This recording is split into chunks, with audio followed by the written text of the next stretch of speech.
आप सब, टिस में मल्टीपल पेपर कोड्स हैं, ये आप पहले से जानते हो। Multiple paper code COQP 11, HUQP 18, HUQP 21। लेकिन आपका कौन सा मार्क्स कंसिडर किया जाएगा? पेड स्टूडेंट्स का और जो फ्री वाले स्टूडेंट्स हैं उन सभी के क्वेरीज हैं। ये मैं क्वेरीज आपको इसके माध्यम से मैं समझाऊंगा कि किसका एडमिशन होगा, कम मार्क्स वाले का या ज्यादा मार्क्स वाले का। इनका क्वेरी है COQP 19 में इनके 163 मार्क्स हैं, ठीक है, 163 मार्क्स हैं, ठीक है। 163 मार्क्स में आपका COQP 19 है, राइट। दूसरा है ये कैटेगरी जनरल है, ये भी ध्यान रखिएगा क्योंकि ये चीज समझानी जरूरी है। टिस वाले स्टूडेंट्स बहुत डरे हुए हैं कि नॉर्मलाइजेशन होगा या क्या होगा, तो as for example case study based मैं आपको समझाता हूँ। ये जनरल के मार्क्स हैं। एंड दूसरा जो पेपर कोड है वो इन्होंने दिया है 243, HUQP 21 243। ये जो है HUQP 21 जाहिर सी बात है कैटेगरी जनरल है। अब ये जब अप्लाई करेंगे, सपोज दैट ये स्टूडेंट ने अप्लाई किया उन कोर्सेज में जिसमें ये भी पेपर एप्लीकेबल है और ये भी पेपर एप्लीकेबल है। पहले तो आपने जितने भी पेपर कोड दिए हैं उन सब के हाईएस्ट मार्क्स कंसिडर किए जाएंगे आपके अकॉर्डिंग, अगर वो पेपर कोड वहां डिमांड किया जा रहा है तो। मैं इसको टिस के वेबसाइट से भी समझाऊंगा, थोड़ा धीरे धीरे समझिए ये चीज क्योंकि ये फंसा रहा है सबको।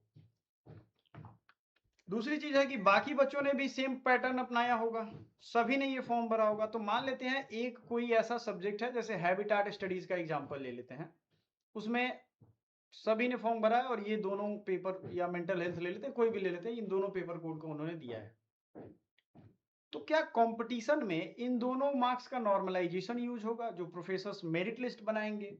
क्योंकि आपने ये पेपर कोड ला करके, आपका अच्छा था ये, इसमें आपने हाईएस्ट मार्क्स लिया है, किसी और का ये पेपर कोड अच्छा था। तो इस तरीके से ये एग्जाम में तो जिसको एडवांटेज जहां मिल रहा है उस तरीके से नंबर लाएगा और अपना काम करने की कोशिश कर रहा है। आप समझिए इसको कि ये क्या नॉर्मलाइजेशन होगा इसका? फिर सभी के मार्क्स को एक जगह करके नॉर्मलाइज करेंगे?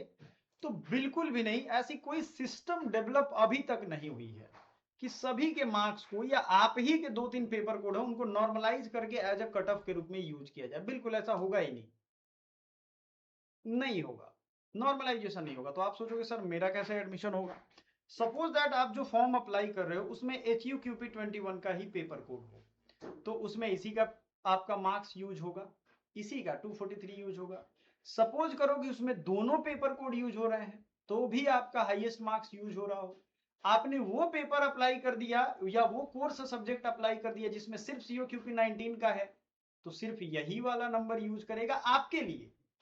अब ऐसे बाकी बच्चे भी तो भरेंगे, तो उनमें जो COQP 19 या एलिजिबिलिटी जिस पेपर की कोड हो, सबके सभी स्टूडेंट्स का हाईएस्ट मार्क्स का कंपैरिजन होगा, सभी के हाईएस्ट मार्क्स के कंपैरिजन होंगे। आप समझ लो ये चीज, हाईएस्ट मार्क्स के कंपैरिजन सभी के होंगे, नो नॉर्मलाइजेशन। अब इसको थोड़ा टिस के वेबसाइट पे चलते हैं और वहां समझने की कोशिश करते हैं कि ये माजरा है क्या। आगे बढ़ने से पहले अगर आपको 1-to-1 काउंसलिंग चाहिए टिस में या किसी भी यूनिवर्सिटी में, तो आप ये प्रीमियम बैच ले सकते हो। ये आपको एडमिशन तक आपकी हेल्प करने वाला बैकअप यूनिवर्सिटी, बाकी सारी चीजें आपको इसमें मिल जाएंगी। अगर डायरेक्टली पे करके ज्वाइन करते हो तो आपको 199 फी में इस QR कोड पे करना है। अगर आप हमारे एप्लीकेशन के थ्रू करना चाहते हो तो एकेडमी पॉइंट एप्लीकेशन डाउनलोड करके, और ये वाला बैच सामने ही दिख जाएगा, आप आराम से ले सकते हो। नॉर्मल प्रोसेस है जैसे बाकी चीजें ज्वाइन होती है। आइए समझाता हूं मैं कि ये माजरा है क्या, ये क्यों फंस रहा है बार बार स्टूडेंट्स, इसमें क्यों PG प्रोग्राम्स में जाएंगे हम लोग। और आपको मैं दिखा रहा हूं कि PG प्रोग्राम्स में एडमिशन ब्रोशर में जाना है और ये ब्रोशर की जो डॉक्यूमेंट है उस पर क्लिक करना है, CUET PG पे। इस पर जब आप क्लिक करेंगे तो यहाँ देखिएगा, अब जैसे ये 3 पेपर कोड है, समझिए इसको, ये 3 पेपर कोड है। इस 3 पेपर कोड में किसी एक स्टूडेंट ने सिर्फ HUQP 22 दिया है और HUQP 21 दोनों दे दिया उसने, एक एग्जाम्पल के तौर पे। तो आपका दिमाग में होगा ना कि सर हमारे दोनों मार्क्स में कौन लिया जाएगा? तो आपका अगर ये दोनों इसमें एलिजिबल है तो इन दोनों में सबसे हाईएस्ट मार्क्स वो लेंगे। इसी तरीके से बाकी लोगों का भी जो हाईएस्ट मार्क्स होगा वही लेंगे और उनमें एक मेरिट बनाया जाएगा, उनमें वो अलग अलग कैटेगरी का मेरिट चुनेंगे। क्लियर है ये चीज? मतलब सबके हाईएस्ट चुने जाएंगे जो जो एलिजिबल है। ठीक है, अब आपके दिमाग में आएगा सर जिसका जो स्ट्रांग होगा वो तो वहां लीड कर लेगा। कुछ पेपर हैं जिसमें पेपर इजी आए थे, तो देखो अभी तक टिस ने ऐसा कोई रूल नहीं निकाला है कि हम पेपर इजी दे करके उसका नॉर्मलाइजेशन कर देंगे। अगर ये चीज एक तुल पकड़ता है यानी एक कन्फ्लिक्ट क्रिएट करेगा तो टिस आगे चल के इसका एक कोई उपाय निकालेंगे। जनरली एक ही पेपर कोड देना चाहिए, नहीं तो वो तो लग ही रहा है कि भाई एक पेपर कोड बहुत इजी है उसमें कट ऑफ हाई चला जाएगा, तो हम लोग जो टफ पेपर कोड चूज किए हैं उसमें तो छंट जाएंगे फिर। सपोज दैट HUQP22 का पेपर इजी आ गया, एक CUQP22 है उसका पेपर सुन रहे हैं बहुत इजी है, उसमें 285 नंबर है जो टॉपर है उसको, तो वो पेपर इजी है। अब उसमें तो ऑटोमेटिकली सबके हाई मार्क्स हैं, तो जो जो भी उसमें एलिजिबल होगा वो सब उसी में सेलेक्ट हो जाएगा उसी एक पेपर कोड से। तो इसका कोई रूल उन्होंने नहीं निकाला है, लेकिन इसमें एक फ्लॉज है, ये 100% होगा नहीं जो बच्चे सोच रहे हैं।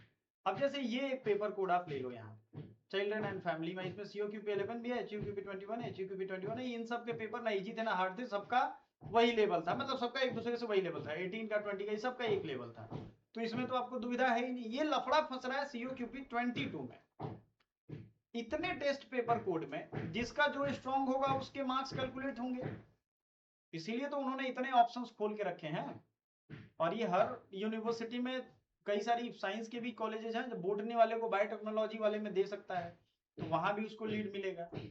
तो कहानी यहाँ जो आपको समझनी है उसको समझ लीजिए, यहाँ कोई नॉर्मलाइजेशन नहीं होगा, आपका भी सबसे हाईएस्ट मार्क्स लिया जाएगा और जो बच्चे बाकी भरेंगे उनका भी हाईएस्ट मार्क्स लिया जाएगा। अगर इतने पेपर कोड में से आपने 2 दिया है तो आपका हाईएस्ट उठाया जाएगा, और जो बाकी बच्चे हैं बाकी स्टूडेंट्स हैं उनका भी हाईएस्ट उठाया जाएगा। अगर सपोज दैट आपने एक ही पेपर कोड दिया तो भैया आपका एक ही पेपर कोड मेरिट में कंसिडर किया जाएगा, बाकी ने भी एक एक दिया तो एक ही कंसिडर किया जाएगा। कोई थोड़ी होगा कि जो इतना पेपर एग्जाम दे दे, नहीं देगा।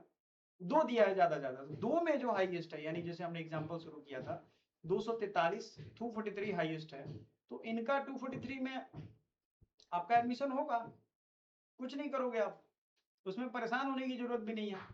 नॉर्मलाइजेशन नहीं होने वाला है क्योंकि कहीं इन्होंने लिखा ही नहीं है मार्क्स का नॉर्मलाइजेशन करेंगे और कौन सा फॉर्मूला अपनाएंगे इस हिसाब से।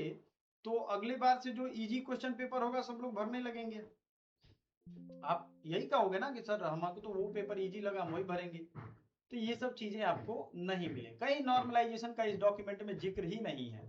ठीक है, आपको 3 पेपर में भरने हैं, और जैसे ही देखो सबसे अच्छी बात है ना कि 1000 से ज्यादा सीट है पीजी में, जैसे ही बच्चे 3 पेपर भरेंगे तो जिसका जिसमें हो जाएगा उसमें पेमेंट कर देगा, बाकी 2 सीट उसका वैकेंट रह जाएगा, क्योंकि मार्क्स अच्छे हैं तो 2-3 जगह एडमिशन होगा उसका, इसलिए 2-3 मेरिट लिस्ट इसका बनता जाता है। समझ में आया कहानी, यही है राम कहानी टिस के नॉर्मलाइजेशन से रिगार्डिंग। और भी कुछ है, पर्सनल काउंसलिंग चाहिए तो उसके लिए आप फी पे करके ज्वाइन कर सकते हो भैया, इसमें कोई दबाव नहीं है, कोई मजबूरी नहीं है, आप कर सकते हो चाहो तो। Thank you so much.